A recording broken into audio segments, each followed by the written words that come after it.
चिंतन श्री गुरुदेव दत्त. आपण श्रवण करीत आहोत श्री गुरुचरित्र यामधील अध्याय 24. नरसिंह भक्त त्रिविक्रम भारतीचा उद्धार. आपण ही दिव्य कथा श्रवण करूयात. नामधारक सिद्धमुनींना म्हणाला, त्रिविक्रम भारती श्री गुरु नरसिंह सरस्वतींची दांभिक संन्यासी अशी निंदा करीत होता. हे अंतर्ज्ञानाने श्री गुरूंना समजले. त्यानंतर काय झाले ते मला सविस्तर सांगा. त्यावर सिद्धमुनी म्हणाले, नामधारका, ती मोठी अद्भुत कथा आहे. ती मी तुला सांगतो. कुमसी गावाचा त्रिविक्रम भारती श्री गुरूंची दांभिक, ढोंगी, संन्याशी अशा शब्दांमध्ये सतत निंदा करीत असे. सर्व जगाचे मन ओळखणाऱ्या श्री गुरूंना हे समजले. तेव्हा त्याला प्रत्यक्ष भेटून त्याच्या मनातील गैरसमज दूर करावा असे श्री गुरूंनी ठरवले. ही गोष्ट त्यांनी राजाला सांगितली. तेव्हा राजाने प्रवासाची तयारी केली. पालखी सजवली. हत्ती, घोडे, पायदळ शृंगारले. श्री गुरु पालखीमध्ये बसले आणि मग वाद्यांच्या गजरामध्ये श्री गुरूंची स्वारी त्रिविक्रम भारतीला भेटण्यासाठी कुमसी गावाकडे निघाली.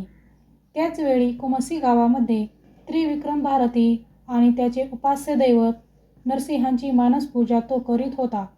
परंतु त्या दिवशी नरसिंहाची मूर्ती त्याच्या डोळ्यासमोर काही येईना. त्याने डोळे मिटून खूप प्रयत्न केला, परंतु नरसिंहाची मूर्ती काही प्रकट होईना.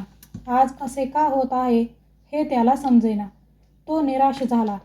आजपर्यंतची माझी सगळी साधना व्यर्थ गेली अशा विचाराने तो अगदी निराश उदास झाला.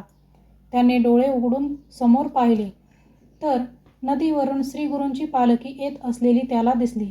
त्या पालखीमध्ये त्याला त्याचे उपास्य दैवत जे नरसिंह त्यांचीच मूर्ती दिसली. त्या पालखीबरोबर जे सैनिक होते ते सर्व श्री गुरूंसारखेच दंडधारी संन्यासी दिसत होते. ते सगळे दृश्य पाहून त्रिविक्रम भारतीला मोठे आश्चर्य वाटले.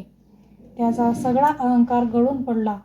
आपण पाहतो आहोत ते सत्य की असत्य त्यालाच काही समजेना. तो धावतच त्या पालखीजवळ गेला. पालखीमध्ये विराजमान असलेल्या नृसिंहाला, आपल्या उपास्य देवतेला साष्टांग नमस्कार घालून तो म्हणाला, महाराज, आपण मला नृसिंह रूपामध्ये दर्शन दिले. मी खरोखर धन्य झालो. आपण ब्रह्म, विष्णू आणि महेश रूप आहात. अविद्या मायेने मी आपणाला ओळखू शकलो नाही. आपले स्वरूप केवळ अचिंत्य आहे. जन्मचक्षुंनी ते ओळखता येणार नाही. आपणच खरोखर नृसिंह आहात. आता चला निज स्वरूपात दर्शन देण्याची कृपा करा. महाराज त्रिविक्रम भारतीने अशी प्रार्थना केली तेव्हा श्री गुरु प्रसन्न झाले.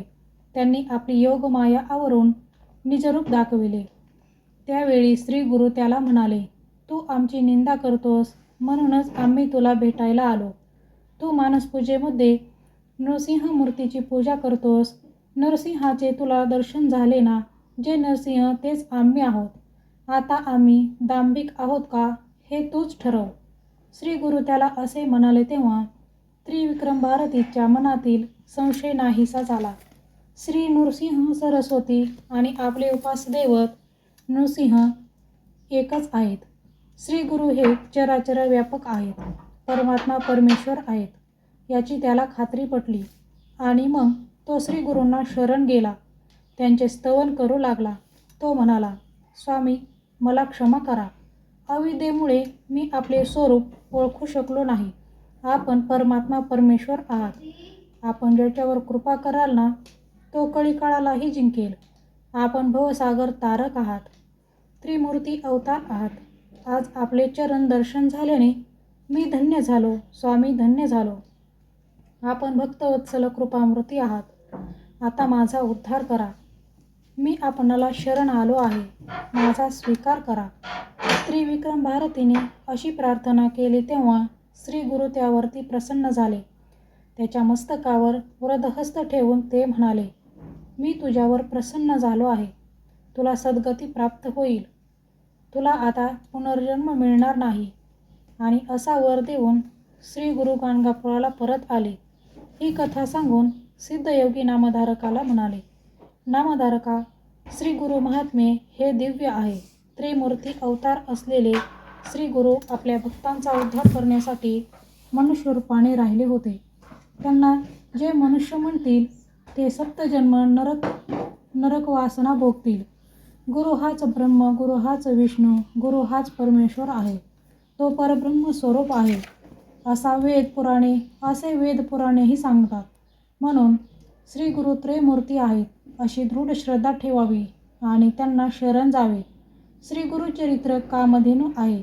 या कलियुगामधील ती अमृताची पानपोई आहे. ज्ञानीजन त्याचे सेवन करतात. सरस्वती गंगाधर निश्चयाने सांगतात, हे श्री गुरुचरित्र जे भक्तिभावाने श्रवण किंवा पठण करतील त्यांना चारही पुरुषार्थाची प्राप्ती होईल. श्रोतेहो, अशा प्रकारे गुरुचरित्रातील हा 24वा अध्याय समाप्त होत आहे. उर्वरित कथा पुढील अध्यायात. तोपर्यंत श्री गुरुदेव दत्त. श्री स्वामी समर्थ.